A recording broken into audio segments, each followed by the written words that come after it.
Parce que d'habitude, quand la parole arrive, cette chaise-là est vide. Ça veut dire ceux qui vont passer pour prêcher. Double pression. Quand le Père est là, l'oreille est attentive. Quand tu es dans le bureau, c'est différent. Il est là, mais c'est différent. Là, il est là. Et quand il est là, c'est différent. C'est chaud pour la personne de ne pas passer là. Moi, je plains déjà. C'est pour ça que je chauffe bien pour elle. Ça, c'est un baptême de feu. On ne peut pas appeler ça comme ça. Baptême de feu. On va accueillir sous acclamation la sœur Maïsa quand elle avance.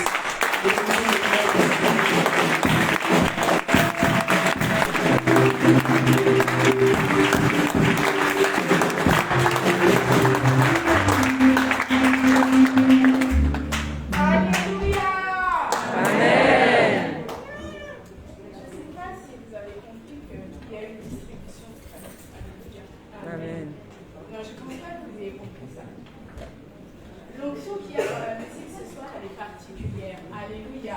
Amen. On va acclamer ce Dieu qui nous aide.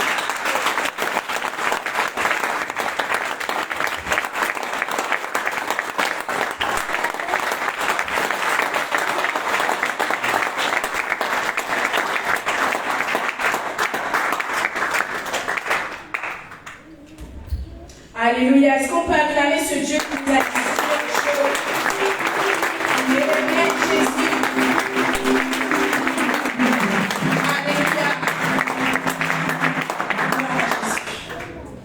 Je vous dis tous shalom, shalom. Soyez tous bénis au nom de Jésus-Christ. Amen. Alléluia. Amen. On va prendre un temps pour demander au Seigneur de continuer, qu'il continue à nous distribuer ce qu'il nous a réservé pour aujourd'hui et ce qu'il nous réserve pour l'année 2022. Alléluia. Amen. Nous allons prier qu'il dispose notre cœur, qu'il dispose notre corps, notre âme, notre esprit à recevoir sa parole dans le nom de Jésus-Christ. Seigneur, je prie dans le nom de Jésus, je te rends grâce pour ces moments. Tu es le Dieu merveilleux, tu es le pain de vie, Seigneur Jésus. Je te rends grâce pour tout ce que tu as fait, tout ce que tu feras encore. Je te bénis, Seigneur. Je prie que ton esprit, l'esprit de force, l'esprit d'amour, l'esprit de sagesse, remplisse ces lieux, remplisse ma bouche, Seigneur mon Dieu. Que tu puisses parler à ton peuple, que tu puisses interpeller ton peuple, que tu puisses, Seigneur mon Dieu, mon roi, toucher, transformer ton peuple, Seigneur, par cette parole. Je te bénis. Je bénis le Père de cette maison. Je bénis l'apôtre Francky Barra. Merci, Seigneur, pour sa vie, Seigneur mon Dieu. Que l'huile qui coule sur sa tête, Seigneur mon Dieu, remplisse ces lieux, Seigneur mon Dieu. Que les anges de la Shekinah soient à l'œuvre et que ton sang couvre ces moments au nom de Jésus-Christ. Amen. Amen. On va rester debout et on va prendre la parole dans le livre de Samuel. Samuel 1. Samuel 1. Chapitre 16. Samuel 1, 16. Il y a quelqu'un pour lire? Samuel 1, 16. On va prendre du verset 14 jusqu'au verset 18. C'est moi qui vais lire. L'esprit de l'Éternel se retira de Saül, qui fut agité par un mauvais esprit venant de l'Éternel. Les serviteurs de Saül lui dirent: voici un mauvais esprit de Dieu t'agite. Que notre Seigneur parle, tes serviteurs seront devant toi. Ils chercheront un homme qui sache jouer de la harpe, et quand le mauvais esprit de Dieu sera sur toi, il jouera de sa main, et tu seras soulagé. Saül répondit à ses serviteurs: trouvez-moi donc un homme qui joue bien, et amenez-le-moi. L'un des serviteurs prit la parole et dit: voici, j'ai vu un fils d'Isaïe, Bethlémite, qui sait jouer. C'est aussi un homme fort et vaillant, un guerrier, parlant bien et d'une belle figure, et l'Éternel est avec lui. On reste dans Samuel, toujours 16, verset 13. Samuel prit la corne d'huile et loignit David au milieu de ses frères. L'Esprit de l'Éternel saisit David à partir de ce jour, et dans la suite, Samuel se leva et s'en alla. Alléluia. Est-ce qu'on peut acclamer pour la parole de Dieu? Gloire à Jésus. Donc, le passage que nous venons de lire parle du roi Saül. Le roi Saül, c'était le premier roi d'Israël. Et à cause de sa désobéissance à maintes reprises, le Seigneur l'avait destitué. Le Seigneur avait décidé de retirer son esprit au-devant de lui et de donner la royauté à quelqu'un d'autre. Et ce quelqu'un d'autre, c'était David. Alléluia. Et la Bible déclare que lorsque l'Esprit d'Éternel n'était plus avec Saül, lorsque la royauté n'était plus avec Saül, l'Éternel envoya un mauvais esprit sur Saül. Et ce mauvais esprit tourmentait Saül. Ce mauvais esprit faisait souffrir Saül. Saül était dans une folie que rien ne pouvait guérir, que rien ne pouvait calmer, que rien ne pouvait arrêter. Et alors, ses serviteurs vont lui dire, Seigneur, au vu de ta folie, au vu de l'état dans lequel tu te trouves, nous pensons qu'il te faut quelque chose. Il te faut un homme qui sache jouer de la harpe. Et alors, Saül dira, dans ce cas-là, trouvez-moi quelqu'un, mais qui sait bien jouer, et ramenez-le-moi. Alléluia. Et c'est ainsi que David va arriver au palais de Saül. Et en réalité, David n'est pas arrivé dans ce palais par sa propre volonté. Il est allé comme un serviteur. Il est allé par obéissance à son père Isaïe, qui lui a dit, écoute, voici les instructions du roi, parce que l'un des serviteurs du roi lui a dit à Saül, j'ai vu un serviteur, j'ai vu quelqu'un qui joue bien de la harpe. Il est chez Isaïe. Et donc, Saül a fait venir David dans son palais. Et la Bible déclare que dès que David commençait à jouer de la harpe, toute la folie, toutes les douleurs, toutes les souffrances de Saül partaient. Alléluia. Et le thème de mon message aujourd'hui, c'est la harpe de David. Alléluia. Dites avec moi la harpe de David. Pour bien comprendre mon message, je vous ai imprimé l'image d'une harpe, parce que je ne sais pas si tout le monde sait ce que c'est. Donc, je ne sais pas si tout le monde voit une harpe. Alléluia. Donc, une harpe, c'est un instrument de musique. On ne le voit pas trop dans les églises, dans certaines églises, mais pas dans toutes. C'est surtout un instrument de musique lyrique qu'on voit dans les les grands orchestres. Parce que c'est un instrument très imposant. En fait, la harpe, il faut comprendre que c'est un instrument qui fait à peu près sa taille, qui arrive jusqu'ici. C'est quelque chose de lourd, c'est quelque chose d'imposant. C'est quelque chose qui a plein de cordes.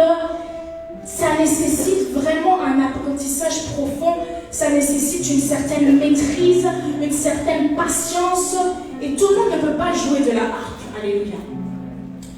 Et cet instrument, c'est un instrument qui se joue avec toutes les parties du corps. C'est vrai qu'on joue de la harpe avec les mains, mais pour que le son puisse bien sortir, pour que la musique puisse bien sortir, il faut que la personne qui joue de la harpe, elle soit assise et que tout son corps fonctionne. Parce qu'il y a des pédales, il faut maintenir la harpe entre les cuisses, il faut maintenir son dos, il faut maintenir les épaules. Alléluia. Et la harpe, en fait, c'est pas juste un instrument. Alléluia. La harpe, c'est l'image de la parole de Dieu. Alléluia. La harpe, c'est l'image de la parole de Dieu qui est complexe, qui est quelque chose de vaste, quelque chose qui nécessite une certaine maîtrise, quelque chose qui nécessite l'intervention de l'homme pour pouvoir émettre un son. Alléluia. Parce que la harpe, tout comme le piano, c'est un instrument qui ne se suffit pas à lui-même. C'est-à-dire qu'on peut avoir un piano ici, mais il n'émettra pas de son, on n'entendra pas de son tant qu'il n'y a pas un pianiste. Alléluia. C'est pareil pour la harpe. Tant qu'il n'y a pas un harpiste, on ne peut pas entendre le beau son de la harpe. Alléluia. Et cette harpe, c'est l'image donc de la parole de Dieu. La parole de Dieu, à elle seule, elle ne se suffit pas. C'est-à-dire qu'on peut offrir une Bible à quelqu'un, on lui dit tiens, lis la Bible.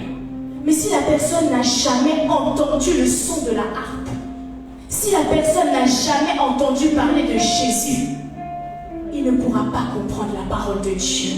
Alléluia. Voilà pourquoi, alléluia, la parole de Dieu a besoin d'harpistes, a besoin d'intervention humaine. Voilà pourquoi, alléluia, le Seigneur qui est la parole elle-même, il devait se faire chair, alléluia, afin que cette parole qui est la harpe puisse trouver un interprète, puisse trouver un traducteur, puisse trouver un dispensateur qui par ses mains, qui par tout son corps allait émettre et diffuser le son de la harpe. Cette harpe dans ce passage-là illustre aussi la loi. Parce que la loi, au temps de Moïse, dans l'Ancien Testament, c'était compliqué, c'était complexe, c'était large. Et les hommes n'ont pas compris la voix de Dieu. Alors il fallait un David. Il fallait un homme que Dieu avait choisi. Et l'image de David qui vient ici pour jouer de la harpe pour Saül, c'est l'image de Jésus-Christ. La parole qui s'est faite chair, le Dieu invisible qui s'est fait chair pour pouvoir jouer, afin que le son de la harpe, afin que la parole de Dieu puisse être diffusée, puisse être propagée au plus grand nombre, afin que ceux qui étaient complexes, ceux qui étaient difficiles, ceux qui étaient bizarres, puissent devenir audibles, puissent devenir compréhensibles. Alléluia. Parce que la foi vient de ce qu'on entend. Et ce qu'on entend vient de la bouche de Dieu. Alléluia. Mais ce que le Seigneur est venu accomplir sur la terre, il n'est pas venu l'accomplir seul. Il n'est pas venu l'accomplir de lui-même. Il s'est pris un corps dont il est la tête et dont nous sommes les membres. Alléluia.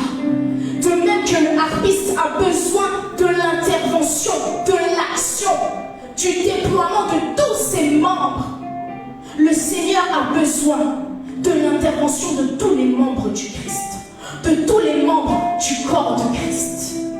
Alléluia.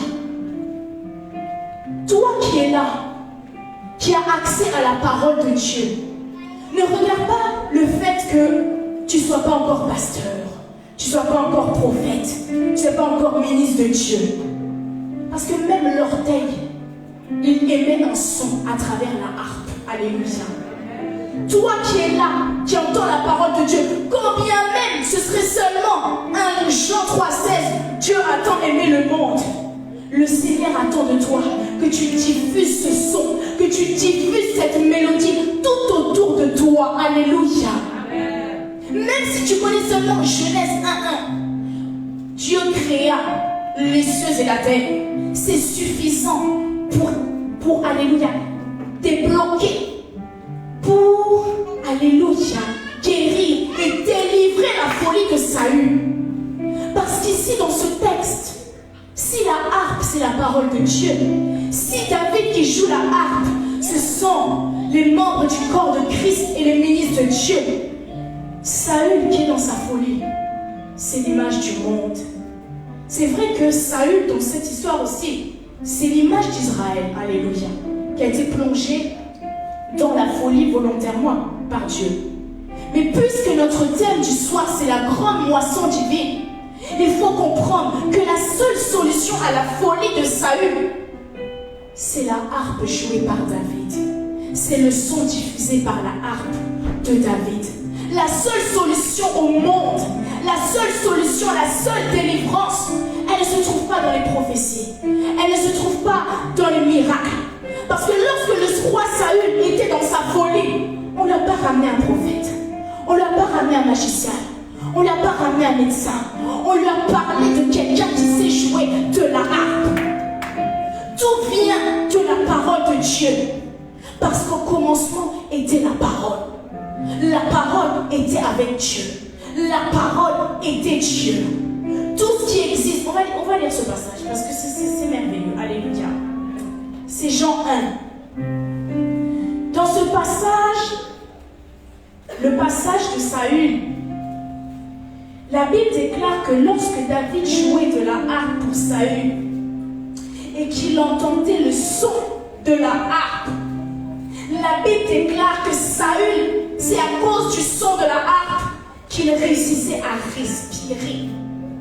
C'est-à-dire qu'il n'y a que le son de la harpe. Il n'y a que l'évangile de Jésus-Christ qui donne la vie. Amen. Ceux qui respirent, c'est ceux qui sont en vie.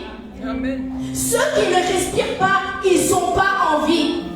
Le monde qui ne connaît pas l'évangile n'est pas en vie. Paul dit, ils sont morts, bien qu'étant parmi les vivants. La Bible déclare dans Jean 1, 4, donc la parole. En elle était la vie, et la vie était la lumière des hommes. Sans la parole de Dieu, il n'y a pas la vie. Voilà pourquoi le Seigneur vient te dire que toi qui entends rien que cette parole-là, tu dois aller la propager. Tu dois aller émettre le son. Tu dois aller parler de Jésus. Parce que Saül a besoin de toi. Saül, malgré toute sa richesse, son palais, sa grandeur, il n'avait rien d'autre que le son de la musique de David pour le sauver. Saül, c'est l'image de ton frère, de ta soeur. C'est l'image de ces personnes que tu vois. Non, ils sont trop importants. Non, c'est mon patron. C'est ma mère. Comment est-ce que je peux? Oui, tu peux l'évangéliser. Parce que lorsque David est arrivé dans le palais de Saül, il n'est pas arrivé par hasard. Non. Il n'est pas arrivé tout seul non plus. Non. La Bible déclare qu'avant que David aille chez Saül, Samuel l'avait au moins. Il avait déposé l'huile sur lui. Ça veut dire qu'il y avait l'esprit de Dieu en lui. David était rempli de l'esprit. Voilà pourquoi lorsqu'il jouait, alléluia, il y avait une diffusion, il y avait un transfert, alléluia. Lorsque tu es rempli du Saint-Esprit, tu ne vas pas chercher à dire quelque chose, tu ne vas pas chercher à expliquer les choses. Le Seigneur a dit aux apôtres, il a dit aux disciples, il leur a dit ainsi, parce qu'ils paniquaient, il leur a dit, lorsque on va vous appeler, lorsque vous serez convoqués, n'ayez crainte. N'essayez pas de savoir quel discours vous allez donner. Non. Parce que ce n'est pas vous qui allez parler. Mais c'est le Père qui mettra en vous cette parole. Alléluia. Lorsque tu es un harpiste, alléluia. En réalité, le son qui sort de cette harpe, c'est le son de quelqu'un. Et pour encore mieux comprendre cette symbolique de la harpe, je vous invite tous à aller dans le livre d'Apocalypse 14. Apocalypse 14, le verset 2 nous dit. Apocalypse 14, verset 2 nous dit. C'est Jean qui parle. Et j'entendis du ciel une voix, comme un bruit de grandes eaux, comme le bruit d'un grand tonnerre. Et la voix que j'entendis était comme celle de joueurs de harpe jouant de leur harpe. Alléluia. Lorsque tu es un enfant de Dieu, lorsque tu connais Jésus, lorsqu'il t'envoie évangéliser, tu es comme un joueur de harpe. Mais le son que tu diffuses, le son qui sort de cette harpe, c'est le son de la voix des eaux. C'est le son de Dieu. C'est la bouche de Dieu. C'est la parole de Dieu. C'est la révélation de Dieu. Dieu, c'est la puissance de Dieu, c'est la guérison de Dieu, c'est la délivrance de Dieu, c'est la paix de Dieu. Alléluia. Oui, le harpiste est très important. Mais les membres de son corps sont très importants aussi. Amen. Alléluia. Parce que Saül a insisté. Il voulait quelqu'un qui sache bien jouer. Il n'a pas seulement choisi, il ne voulait pas seulement quelqu'un qui sait jouer. Non, non. Il veut un bon son. Mais le son de la harpe, il sort bien quand le harpiste et tout son corps, ils sont en harmonie. Alléluia. Ceci nous parle de la posture de l'enfant de Dieu. Je ne parle pas seulement des ministres de Dieu, non. Je parle aussi de l'enfant de Dieu. Membre du corps de Christ. Nous devons être un modèle. Nous devons marcher, alléluia, droit. Nous devons marcher dans la crainte de Dieu, dans la sanctification. Nous devons faire de notre vie une prédication. Par notre comportement, nous devons donner envie aux autres de croire en Jésus et non l'inverse. Parce qu'aujourd'hui, il y a des gens qui se disent chrétiens, mais le son qu'ils émettent, ce n'est pas le bruit des grandes eaux. Le son qu'ils émettent, ça fait pleurer Jésus. Alléluia. Il faut que le corps tout entier, tous les membres de l'Église, les membres du corps de Christ, qu'ils puissent aider le harpiste avec sa main également. Parce que la main est composée de combien de doigts? 5. Or, la main du harpiste qui joue, c'est l'image des 5 ministères. C'est l'image des ministres de Dieu. C'est eux qui ont reçu également la capacité de transmettre. C'est eux qui ont reçu la capacité de traduire les mystères de Dieu. C'est eux aussi qui ont la capacité de transférer à travers le son de la harpe, à travers la parole de Dieu. Mais pour bien le faire, ils ont besoin que tous les membres du corps puissent leur faciliter la tâche. Et ne pas alourdir le fardeau qui est déjà sur eux. Alléluia. Il faut que chacun apporte sa pierre à l'édifice, à l'église. Il ne faut pas attendre que ce soit l'apôtre qui aille évangéliser partout dans le monde. Non. Toi, tu peux évangéliser. Toi, tu peux aussi encadrer. Alléluia. Et lorsque tu vois ton père qui est en action, il ne faut pas venir encore alourdir encore sa main. Sinon, il n'y aura plus de main. Alléluia. Gloire à Jésus. Amen. La harpe de David. Il n'y a que la parole de Dieu. Il n'y a que le son de la voix de Dieu à travers sa parole qui sauve. Et il n'y a que ça que le monde attend. La Bible déclare que c'est Dieu qui a mis sur Saül un esprit mauvais. Alléluia. Que tous ceux qui dorment se réveillent au nom de Jésus-Christ. Alléluia. Amen. C'est Dieu lui-même qui a mis l'esprit mauvais. Ce qui veut dire qu'en ce temps de la fin, c'est Dieu lui-même qui permettra qu'il y ait des catastrophes, qu'il y ait des chaos, qu'il y ait des choses bizarres pour que David puisse se manifester. S'il n'y avait pas la folie de Saül, il ne pourrait pas y avoir la nécessité de David. Alléluia. La Bible déclare que la création tout entière attend avec un ardent désir la manifestation des fils de Dieu. Ils attendent la parole de Dieu. Ils sont affamés de la parole de Dieu. Parce qu'il n'y a que ça qui les sauve. Il n'y a que ça qui les apaise. Il n'y a que ça qui les délivre. Et cette parole, elle vient de toi. C'est toi que Dieu envoie leur parler. Alléluia. Il n'y a que la parole. La moisson est grande, très grande. Il y a peu d'ouvriers. En 2022, il faut aspirer à être comme David. David, c'est un serviteur. Il est allé au palais parce que son père l'a envoyé. Il s'est fait serviteur, même s'il était loin de Dieu. Il s'est fait serviteur. Nous sommes les serviteurs, nous sommes esclaves de Christ. Nous sommes envoyés dans le palais à cause de la mission que Dieu nous a donnée. Alléluia. Et nous sommes là pour servir. Comme le Seigneur, bien qu'étant Dieu, a servi. Alléluia. Et lorsque tu sers Dieu, lorsque tu diffuses la parole de Dieu, lorsque tu évangélises, lorsque tu te sacrifies, parce que la harpe, c'est un instrument lourd. C'est lourd, la harpe. Oui, l'évangile, c'est lourd. Oui, évangéliser, c'est dur. Écouter les gens, c'est dur. Prier, jeûner, c'est dur. Ça demande du sacrifice, ça demande de l'endurance, ça demande de la persévérance. Mais parce que le Seigneur est avec toi, tu y arriveras. Alléluia. Tu y arriveras. Amen.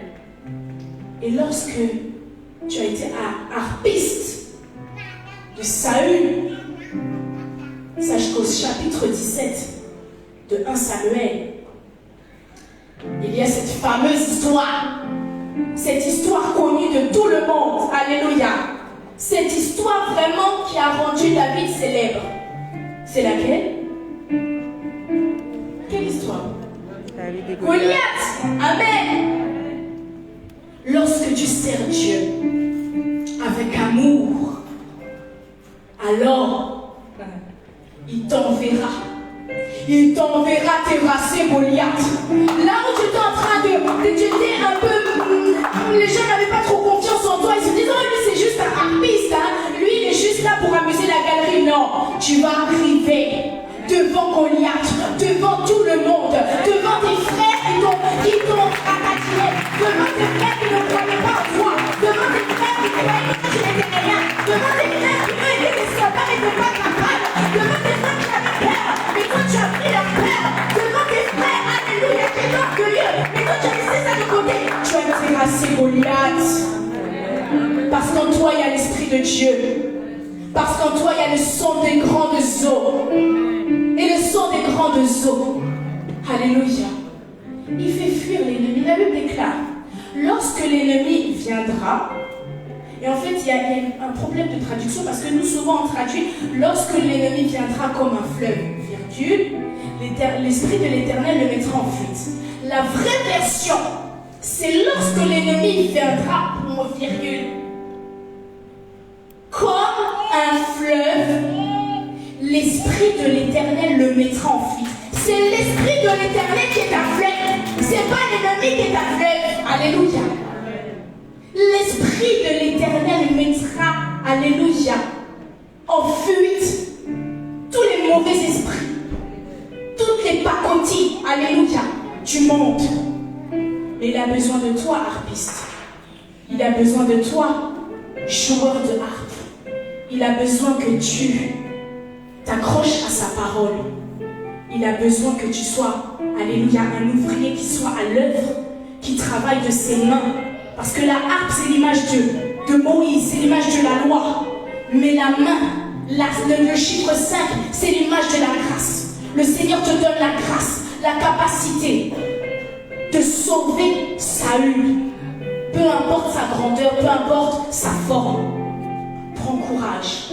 2022, c'est la grande moisson divine. Et lorsque tu moissonnes, tu récoltes toujours. Alléluia. Lorsque tu sèmes, tu récoltes toujours. Que Dieu vous bénisse. Amen.